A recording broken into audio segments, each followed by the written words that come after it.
Պետական եկամուտների կոմիտեի աշխատակիցների ջանքերով հայտնաբերվել է այսինչ ոլորտում գործունեություն ծավալող այնինչ ընկերության կողմից առանձնակի խոշոր չափերով հարկեր չվճարելու դեպք։ Տարվում են քննչական գործողություններ։ Հաճախ եք լսում նման հաղորդագրություններ։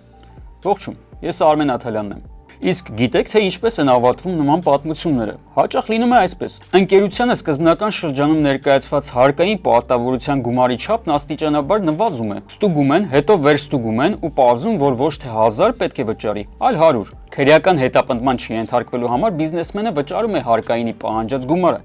սակայն հետո դիմում է դատարան։ Դատարանում էլ արդեն կարողանում է ապացուցել, որ հարկային պարտավորությունները շատ ավելի փոքր էր եւ հետ ստանում վճարածի մի մասը։ Ով է տուժում այս ամենի արդյունքում։ Բիզնեսը, որի աշխատանքն օրերով կամ նույնիսկ շաբաթներով խաթարվում է, բիզնես միջավայրը, յուրաքանչյուր բիզնեսմեն սկսում է հասկանալ, որ նույն սուրը կախված է նաև իր գլխին եւ բյուջեն, որը բիզնեսի գործունեության խաթարման հետևանքով չի ստանում այն հարկերը, որը ենթադրվում է պետք է ստանար։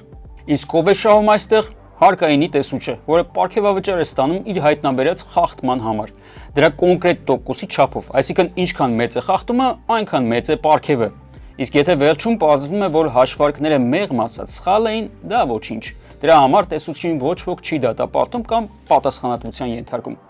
Փորձեք հիշել սա։